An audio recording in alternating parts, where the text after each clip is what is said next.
Monologue 33, The Non-Gods. I speak of the powers that be, or the vanities, for more consistency, using various other terms of reference from various religions and traditions. The non-gods, the false gods, the powers, the vampires, the princes of the air, etc. These entities are briefly and vaguely mentioned in various religious texts and in spiritual or religious fields of study known as demonology and angelology, as well as mythology.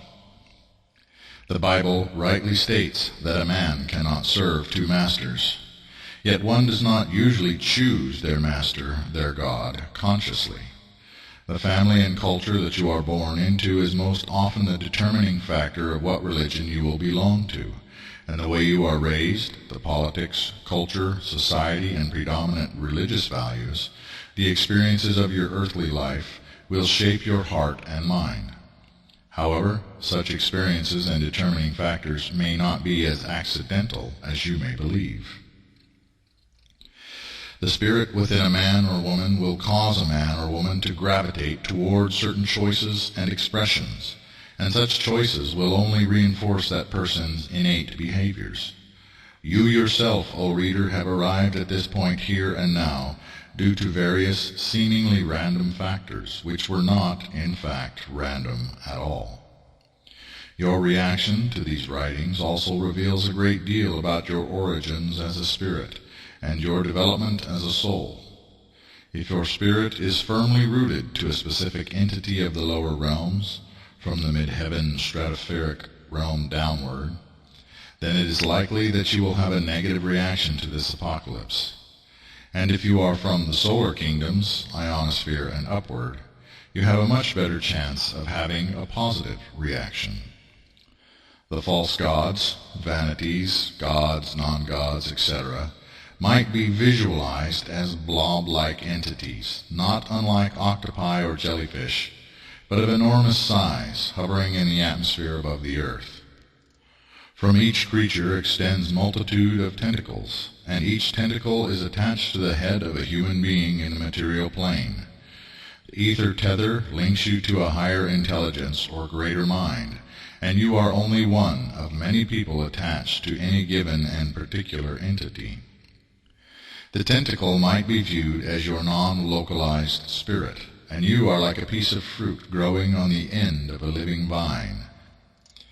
A minority of people are attached to cords, tentacles that extend from entities hovering in the stratosphere. Others are plugged into a higher entity that dwells in the ionosphere, or even to those who dwell in the solar kingdoms. The darker members of the human race are connected to tentacles extending up and out of the ground itself and into the feet or groin. Once again, remember that I am speaking in analogies and metaphors. When a person dies, they see a tunnel, and at the end of that tunnel there is often a light, not always, but often. And toward that light one moves, like a moth to the flame. In a sense, the tunnel is the tentacle, which is like a proboscis, sucking up the soul, leaving only the husk, the body, behind. The vision of the afterlife that is experienced at the end of the tunnel is really just a mental projection, existing as if an imaginary realm or an extremely vivid dream. So the process of separating the soul from the spirit begins. That which has sucked it up digests the soul, and the spirit is sent back. The tentacle extends outward again and attaches itself to an unborn child, thus imparting the consciousness that will become the soul. Thus the seed is planted. Fetuses are chosen according to the dominant nature of the human parent that conceived it. The elder powers, knowledges, function differently, in that the soul and the spirit are like a drop of water falling into an ocean of thoughts, and individuality is dissolved into the collective minds of the elder powers almost instantly. The universe itself, Ninarta, is the supreme nature spirit and being, the cosmic child. For those who enter into the realms of the solar kingdoms, the soul and spirit are deposited there. The spirit greets the soul, and the process of integration with angelic society begins, naturalization. As said before, however, those who descend into negative realms are torn to pieces again and again, soul and spirit ripped apart with the greatest cruelty. Yet feel no pity for such individuals, for by the vileness of their thoughts, words, and actions they have chosen that path, and will themselves rend others before their consciousness utterly fades to black, in orgies of unending violence and violent sensuality. They have lived their mortal lives for the purpose of doing harm to others. They have committed themselves to the most horrific expressions and mentalities, without pity or mercy, and they have treated other living creatures as they themselves will be treated in the glooms, pits of woe. The remnant cower in the shadows, fearing the wicked below and the light of truth from above, which permeates every corridor of space-time consciousness. Moreover, pity not those who rise and whose souls are then eaten, for they are as cattle and sheep, and are content in their lot and in their fates, slaughtered humanely and freed to return and live in ignorance on and on without end. In your age, information has been made freely available, and there is no excuse for ignorance. The mystical paths of the monotheisms have been put forth to the entire world, which could lead to the highest heavens.